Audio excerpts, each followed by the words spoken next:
Hey everyone, before we get started with the podcast today, I wanted to tell you about a little addiction that I have, which is putting on mastermind events for marketers all over the world. In 2022, we did it in Victoria, British Columbia, down at the marina on the coast, where we brought together about 50 amazing marketers and entrepreneurs together for 2 days of masterminding and elite experiences and all sorts of fun stuff. We went to Las Vegas last year and had an absolutely epic event. And this year, September 18th and 19th, we're returning to our roots and inviting D2C listeners from around the world to join us in Victoria, British Columbia for 2 days of an absolutely incredible experience. We're bringing together some speakers from the past and a lot of new ones, including Andrew Wilkinson, international business icon from Tiny. We've got Nick Shackelford to tell us all about his Breeze story, as well as Kevin Gould from Glamnetic about his $50 million year and what's come after that, as well as Brock Mamoser from Frost Buddy. Really excited about his talk on TikTok Shops and how he's grown to a $30 million brand. This event is all about helping brand owners in our audiences get from where they are today to where they want to go, whether that's from 7 figures to 8 figures to 9 or beyond. We're going to have the people at this event. We're going to have the content at this event. And we're going to have the experiences at this event that lock in these concepts for you. Best case in point is one of our speakers, Drew Archiolo, who's coming from Victory Gear, who came to our event in 2022, took a notebook full of notes on all of the talks and all the connections that he made, went out and turned Victory Gear from a middling, unprofitable 7-figure brand to a profitable $20 million powerhouse just 2 years later.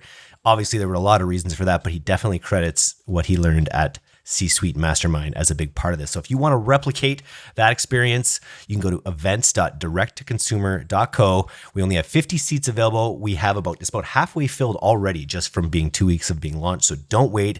This is a major FOMO event. You don't want to miss out on it. We're going to do a few previews in the coming weeks of some of the speakers. We're not going to give away too much because we want you to come to Victoria and have this amazing experience with us. I hope you can make it, and on with the show. Work off this assumption that everybody hates ads and nobody wants to see them. Humor is a great way to bypass people being cranky about ads. It's just a really old school marketing trick to be able to be funny and crack a joke to get your product in front of people. And the signals that I usually use to measure whether or not the joke is landing on Meta, number one, I would say comments. I love looking at comment sections. There's never been a point in advertising where you've had such a clear connection with the people you're advertising to.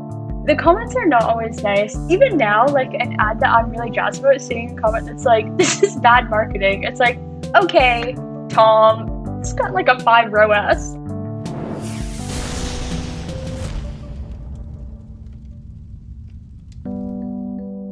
Wondering what 100 influencers talking about your brand could do to your bottom line? Meet Sorrel, the influencer platform that brands are using to get a 5 to 7x median ROAS on their influencer spend.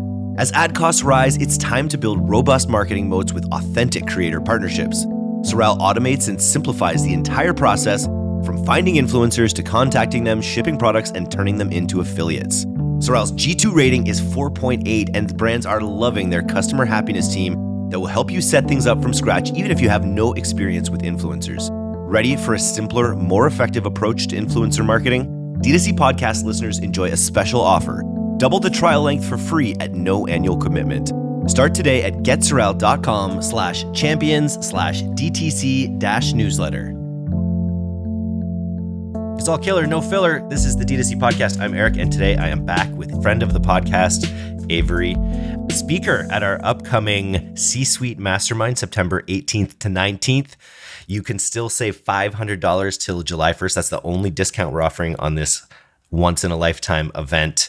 Avery is going to be doing a creative workshop, title TBD, has something to do with creating hooks, but we'll figure that out. But Aves, today we're talking about a topic that's very near and dear to my heart, something I talk about on the podcast with pretty much everyone these days, which is this concept of kind of true top of funnel or awareness. I just feel like with Facebook, often people are so focused on purchase objectives, everyone, almost exclusively.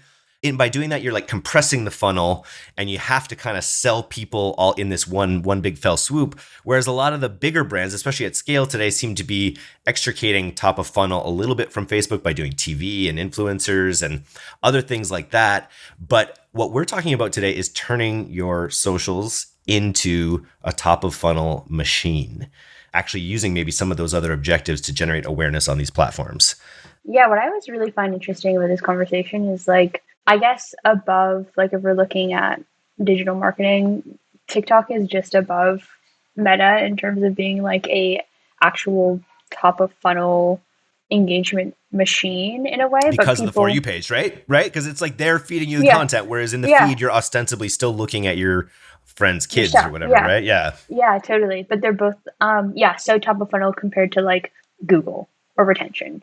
And oftentimes, like clients come in and we are so focused. And what we're going to talk about today is still like, we are still looking for conversions, but I think there's like a very happy medium that our most successful clients usually find where you're not just like fully selling and you're not just fully posting like very lifestyle, very like engagement, top of funnel content. There's like this happy medium where it's like getting people hyped and actually engaging with the content. Very important instead of you just see a nice picture of something and you think one day that would be nice to buy, but creating content that's like generating that actual true engagement of likes, comments, landing page views. Reactions. Just make people make a reaction to it. Totally. All right. Well, take it away on how to create a powerhouse top of funnel machine on Meta. Yeah, I think it's important to do kind of a quick like state of the union on Meta, which I've been chatting through with a lot of clients lately, which is we got a lot going on right now in terms of, especially in the US, we've got like an election coming up, and then also the Olympics. Like, there's just a lot of weird stuff in this very weird year already, and there's also this really odd influx of AI content that is created by bots, and mostly older people are engaging with it. So Meta is getting kind of a bit hellscapey sometimes, like really off-putting vibes, and it'll just get worse as we get closer and closer to the election. So I think it's particularly important right now to think about what else is going to be around your content on Meta. So how do you make something that's actually enjoyable and that people want to engage with, and using your meta content to build community and kind of like cement a brand identity, instead of just shoving more really corny ads down people's throats when they're already sort of disengaged from what they're seeing on Meta. So doing that a lot easier than just saying that you're going to do it. But I think it's also important to talk about like what does a Meta top of funnel ad actually do?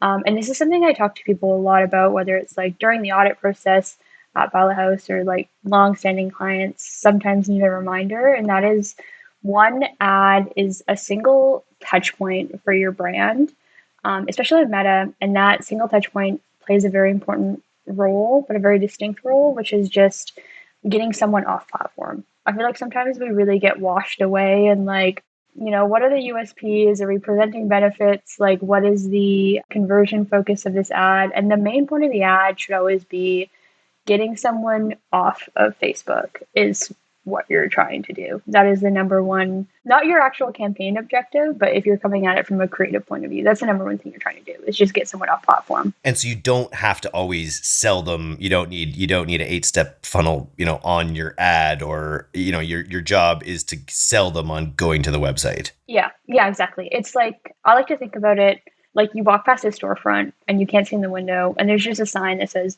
"We sell really cool stuff in here." That is exciting. And it's like, I want to know more. I want to know what they have in there. I want to know what's going on. So I'm going to open the door and go in. And then in real life, there'd be a physical salesperson. But in our case, there's a landing page that you've thought about and you've created. And it's a lot easier to convert someone once they've bought into getting to a page and putting that information on the page as it is trying to cram all of that into a single ad placement that someone is realistically whizzing by on their phone in bed or like waiting at their chiropractor's office. You know what I mean? Like, it's just not the time to kind of approach them. But if you can get them to click on a landing page and keep that tab open in Safari, you're like already printing money. And then, so technically, are we just talking, like, is this still run, or is the content, the top of funnel content that we're talking about right now, still run with a conversion objective?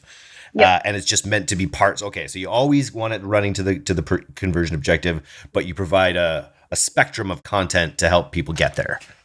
Yeah, totally. So it gets a little, I find, can be a little bit messy when you talk about it, but to make it make the most sense, I think, is it's like, unless you're doing a very particularly gen or reach campaign on Meta, all of your ads and content should be like, the objection is technically conversion, but you need to keep in mind, like, the most important thing is getting people off of the platform. So selling them on like the really minute details that will get people to buy something is the page job, and it's a real two-hander. Just getting them off is the like actual ad creative part of it. What's your mindset on how you create this kind of top of funnel content? Totally. So I was thinking today I was going to chat through 3 different like tools to really deploy at the top of funnel. And obviously, as we're like moving through this podcast, like I still personally look at ROAS, and I judge ads based on actual conversion metrics typically when we're spending money. But I wanted to get into kind of like the softer KPIs and metrics on Meta that do help like provide context and direction. Because sometimes I'll have an ad that doesn't convert, but people love it and they comment on it and it gets a lot of hype and the algorithm loves it. And so I do a lot of like working backwards from that. It's like, okay, I made this really funny meme that people are really enjoying. How do I actually make it convert? And that's a lot easier than making boring content that nobody interacts with. You know what I mean? It's a lot easier to get people to kind of work backwards from something that is engaging and make it convert. What does that process look like? Is that just a process of taking out, stronger calls to action? Like what is a process of taking something that is just sort of, is it worthy to run a meme worthy or like a high engagement creative that doesn't have the best ROAS in the broader spectrum of your audience? Or do you have to actually workshop it till it converts? I like to workshop it until it converts because I think it can do both. I have seen in some ad accounts, like having that depends on your AOB, but having something that's like really insanely top of funnel and just really funny that people interact with, you do eventually see that downstream effect. It just depends on where you are as a business and what your goals are. If you want to, like, if you need cash flow now, I totally recommend like continuing to kind of push, especially with ad copy. Like if you have an ad that people are laughing at and reacting to, just changing up your ad copy and your call to action in the ad can be really helpful. But definitely sometimes if you're a bit bigger and you're just trying to fill the pond, maybe you're not in your peak season and your peak season is Q4, you're just filling the pond, just getting your name out there in a friendly way. If you know you're not going to be driving a lot of conversions, it's pretty cheap to do once you find something that works. And yeah, it can be worth it. Depends on the business, I would say. I think of a lot of the small businesses like car dealerships and stuff that I'm constantly seeing TikTok ads where they're like, someone falls over a fence and then the guy rolls or he's like, hi, welcome to North Tonawanda Ford. Basically, right? Like that kind of humor. It might not have the highest ROAS right now, but it's definitely getting that awareness out. Yeah, it's like, what's the lift there? We don't know. Yeah. It's going to be something. If I'm ever in Tonawanda, I know where I'm going to get my Ford. Well, how else do we think about using humor in this way? Yeah, that's a good question. I always work off this assumption that everybody hates ads and nobody wants to see them ever. And they're really upset when they see them. Humor is a great way to bypass people being cranky about ads. And I feel like it's just a really old school marketing trick to be able to be funny and crack a joke to get your product in front of people. Most likely if you're listening to this podcast or you or I, like, I love ads. I think ads are fantastic and like can be very artistic and really interesting to think about and talk about all day long. But like 98% of people in the world think the opposite and they don't want to see them. So using humor to engage those people and really break the tension around you interrupting, seeing pictures of their friends and family is a great thing to do. It kind of, like I said, just bypasses that weird, uncomfortable vibe. And the signals that I usually use to measure whether or not something's funny, like the joke is landing on Meta. Number one, I would say comments. I love looking at comment sections. I still do work on accounts and I spend time in the morning looking at comments for any account that I touch. I think it's really important. And I think there's never been a point in advertising where you've had such a like clear connection with the people you're advertising to, which is sometimes a blessing, sometimes a curse. Oh, yeah. Oh yeah. Oh yeah. You're probably not starring in as much UGC anymore, but I remember you did have some big hits in the Yeah. UGC days, and I think there were some. Yeah, those comments aren't always nice. No, the comments are not always nice. And I love, even now, like an ad that I'm really jazzed about, seeing a comment that's like, this is bad marketing. It's like, okay, Tom, Yeah, it's it's the got like a worst. 5 ROAS. Like, Yeah, exactly. You want keep to just jump in there us. and say that. That's a little too meta, though. Probably you start commenting ROAS on your own ads. Yeah, be a little bit much. But yeah, Never know. comments. Comments are great. Like, it is kind of like a silver platter of like consumer insights, where before obviously you have to do like a focus group. Now I can just see if Tom thinks it's bad marketing, but maybe there's something more insightful sometimes. Really helpful. And I like looking too at like ads that were, I was trying to be funny, and seeing how much people are tagging each other is like a really big metric for success, I think, when it comes to injecting humor into your ad account. Because if I think something's funny and we'll like go through the effort of tagging you publicly in a comment section, like at Eric, and then a little laughing or crying emoji, that's huge social proof. And And you really just kind of cut the games cost the of that system. impression by 50%. Yeah, exactly. Makes the ads a lot like cheaper to run. So it's what I was saying before, where it's kind of like sometimes there is a play to keep ads on, even if they aren't converting and they're just kind of piling up these comments, as long as they're positive. I will sometimes go down rabbit holes, I have to confess, of like looking at comments, especially when people are like fighting with each other in a comment section. I love Yeah, that. I'm always lurking. yeah. I have some funny comment stories, but for another time.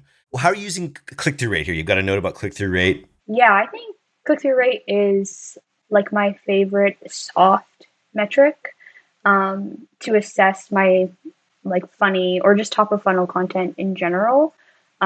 Because it basically is saying, is it doing its job? Is it doing its job of getting cold traffic to take the plunge and get off the platform? So click through rate is very important when I'm assessing whether or not something is funny, if I want to keep going down a path with a brand or keep going with an angle or idea. Because if the conversion rate is not so good, it's not easily fixable, but it's easily fixable with like what you can do in post click. So click through rate is really, yeah, very interesting to me. And sometimes like a new product or an angle that I don't think is very funny will have this huge click through rate that people are really interested in. So yeah, I always make sure to check that one too. Just quick question about the comments. How often are you supplying a link? Are you only supplying a link to buy if someone's outright asking for something, or are you kind of trying to throw links to when you're replying to comments? That's a good question. I always feel like we've really moved in this direction of like a really kind of weird brand identity space that you probably want to toe the line carefully of, because You don't want to sometimes it's, spam. you don't want to spam and you don't want to act like you are their friend. Do you know what I mean? Mm. It's like you are at the end of the day a brand. I think like when people are dropping the like, how do I buy this? Where do I buy this? Or FAQs are really helpful too. But I do love like a playful comment. So I would say you should probably stick to like just actually answering someone when they ask for a link or where to buy or they ask a question. And if not, I think I really enjoy the trend of a brand commenting on like a niche TikTok or, you know, making a joke back with someone. Can you think, so humor, we're going to cover 3 of these pillars. So humor's one of them. Can you think of a brand, either one that we've worked on or one that you've seen in the wild that's used this really well to generate awareness top of funnel? That is a good question. I think it's just called like a drumstick ice cream. Yeah. They have really like unhinged TikToks where sometimes they like blast really loud audios and things like that. And that just really like tickles me. I think I did actually purchase a drumstick after seeing Oh, nice. a very funny piece of content from them because I'd kind of forgotten that they existed. Low AOV. It was easy the next time I was in the grocery store to pick one up. But that's one that's very funny. I think people will often like cite Duolingo is very good at making funny content that just has probably really increased their top of funnel and brand awareness. Mm-hmm. Don't know if everyone's like learning a new language based off of that sassy little owl, but love her. Dr. And definitely doing, Squatch, even just like, like yeah. arms, like I guess Old Spice. Old Spice is maybe Mhm. one of the best examples in a way, right? Of innovating in this like really old category with like totally absurd humor. Yeah. Old Spice is the other one. Scrub Daddy, quite funny as Yeah. well. What is the second sort of content pillar for top of funnel content? The second one I would say is like it has to be very careful, very measured, but creating a bit of like controversy and debates. This really comes back to like trying to get those comments up, and really baiting people into commenting on your ads. And I'm not saying like go on your ad account and be offensive and violent. I'm saying like go on your ad account and if it's relevant, it's like pineapple on pizza is bad. Nobody should buy it. People love to fight with their loved ones about that kind of thing. So it's another good way to, like we were mentioning before, cutting down the cost of your impressions in half by having people like tagging each other and debating friends in a comment section about things that are very light-hearted, fun. As I was saying earlier, I'm always in meta comments, and that was something that I picked up on. Is I was like, oh, even when I'm not trying to create something controversial, people are fighting needlessly in meta comments every day. So I might as well capitalize on that, and use it to get more eyeballs on my ads. So yeah, just kind of like, or it's like pouring salt in a very common wound. So the like pineapple on pizza is a good one where it's like it doesn't mean anything, but people get really heated about it. So if you have something like that that's relevant to your brand, really good to kind of bring it up in ad copy, bring it up in like a piece of CGC content, and just get people fighting in the comment section. You just got to make sure it's meaningless. Yeah. Yeah.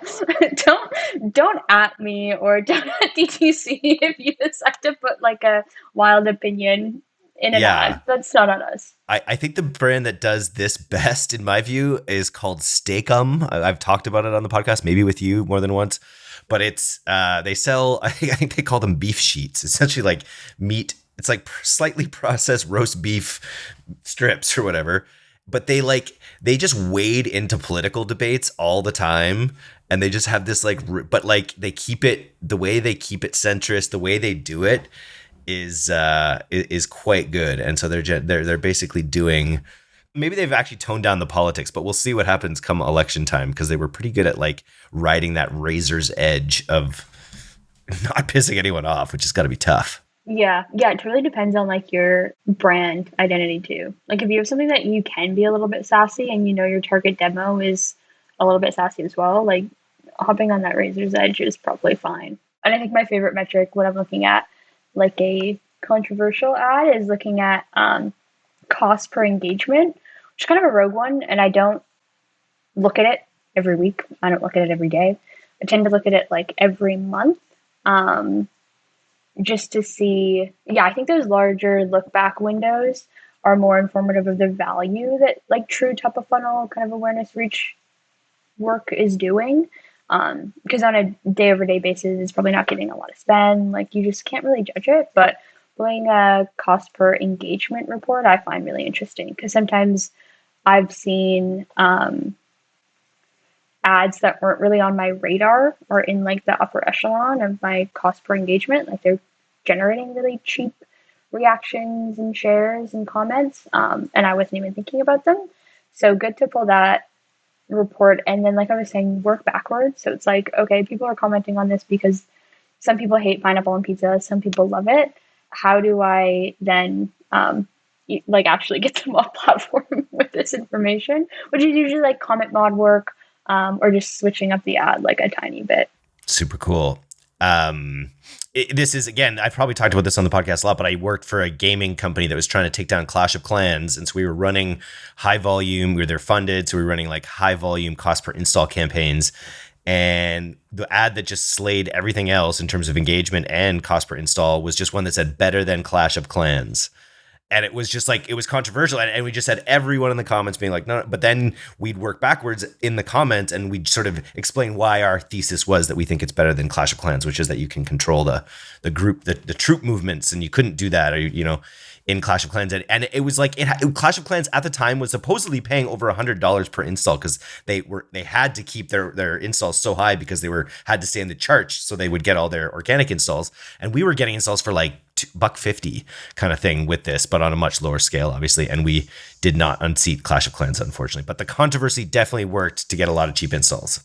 Yeah, it definitely helps like lower costs in general, just to be able to be like brazen and bold. And people, I think, also that kind of content, it just cuts through because usually you're used to brands being so like, what do people say, like buttoned up and very polished. Sort of brands just like down to get messy on Meta. I feel like people like, it's a great scroll stopper.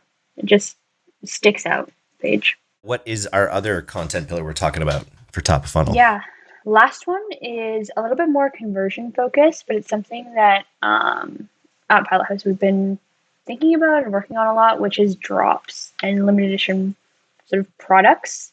And it's very specific to your vertical and what you're selling, but using drops to appeal to new audiences, top of funnel, has been like a huge unlock for a lot of the brands that we work with. And I think there's this misconception that dropping limited edition versions of your products is like purely a retargeting retention play, which is very wrong.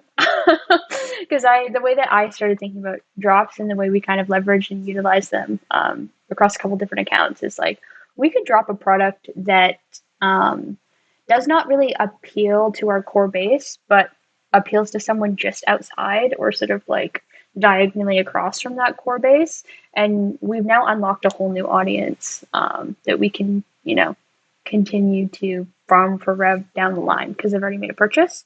So thinking about it in that way has, really been a very powerful tool on a lot of accounts. And I think too, if you're a brand owner thinking about like product development in that way too, like who am I talking to now, but who is sitting directly beside that person, and what product could I create that would speak directly beside my target demo? In terms of growth and scaling and sort of reaching past your current scale ceiling, it's been so hugely helpful. What is a metric that we're using to kind of track how well this is working? Totally. So the way that I kind of described it, in that you're using it to like reach out beyond your base, looking constantly at new customer acquisition costs when we're testing these drops and testing these new products. And we've managed to successfully bring down a lot of new customer acquisition costs across different accounts by implementing this strategy of like, how do we just slightly get out of that target demo? And typically it has always stemmed from like new customer acquisition being the issue, or I guess the blocker to success on an account. And then it's like, okay, how could we talk to a demographic that's typically cheaper on Meta with a product that would speak to them? So kind of linking those two things up is how I measure the success of a drop and the success of that specific drop strategy. Super cool. The other area that I think of Songfinch, and I think of the ads that we were running with them, the sort of like reveal of the song, like high emotion ads. And I feel like it depends on the time of year and the product, I guess. But anytime you can, my friend that ran a print-on-demand jewelry company named Eric as well, from Shine On, he always told me that crying is buying. So when you can get emotion into your ads, it can work for you. Yeah. I always joke, it's like just put a puppy or a baby in there, like a kind of, or even better, like a reunion between a puppy and a baby. Or a guy with a cast, and then there's a puppy inside of his cast, and then the puppy has a cast kind of thing. I'm going to get AI to make that image. I think Shine On is an interesting example because they would, because there's two things that they would do is they had this emotion, but they also, because it's print on demand, all of their shops specialized in like hyper niche emotional targeting. So they'd be like pendants that say like, to the daughter of a firefighter, your dad is always fighting fires, but he'll never fight the fire in his heart for you. And it's like literally like this like long inscription on a necklace that specifically calls out its audience. And I think that's another area that, like, again, that's not, maybe it's not top of funnel because it's like narrow casting, but I think with like AI and the ability to, mass generate content, we're probably headed into an area where people are going to be doing more deep targeting on avatars and creating ads that speak directly to specific avatars. Do you see that as something coming down the pipe? Totally. I think I was recently, I don't know what the context was. I was talking to a business owner at some point in my workday, and we were talking about that and how much more impactful it is to see an ad that's like representative of something that a lot of people feel, but feels specific to you. Like we were talking about those specific feelings, that psychologically we kind of think like, this is just me. I'm the only one who's having a hard time or stressed at work. And, we pump an ad that's like, are you stressed at work? Here's something that will make like making your dinner easier or something. And how much better that ad is versus something that's just like, buy this thing that makes making dinner easier. Like kind of dialing into that ideal that like nobody else feels this but me. And I saw this ad, so this must be destiny that I saw this meta ad today. I think that's a great shout. That happens to be on TikTok like 5 times a day. Is someone will come up with some interesting encapsulation of some little thing of life that, again, I think that's a really great way of talking about it, that everyone kind of thinks just happens to them, but then it's like obvious that it happens to everyone. That meme of like Kermit with the hood on? Yeah. I feel like that's that side of advertising versus like therapy. It's like, I'll take those feelings and we'll like talk about them in ads instead of telling people, everyone feels stressed about work. It's like, no. It's only you, and you need to buy this thing, and that'll fix it. I'm obsessed with TikToks of people who do tarot card readings, and they're like, this was meant for you. Why would you believe that? That always is wild to me. You were meant to see this sign today, and it's like, I love that. Just happened to if be you're on seeing TikTok. this, it means this. I'm a big fan of the woman that holds the dowsing rods and just asks like crazy esoteric questions, and then they either go in or go out. And I'm like, wow, I've just taken as gospel that the dowsing rods know about aliens. I'm like, yes, thank you. yeah, the ones that are like yes or no. Like you're supposed to like ask a question internally, and then they just like, I don't know, roll a dice. It's like, there we go. I think that's where we'll leave it today. Thanks for giving us these top of funnel tips. You can catch Avery, don't forget, live and in person at C-Suite September 18th to 19th. We are going to sell this event out. We're going to be down at the marina here in Victoria. It's going to be a lot of fun. I'm excited. It'll be a good time. All right, Aves. Talk to you again soon. Sweet. Thank you.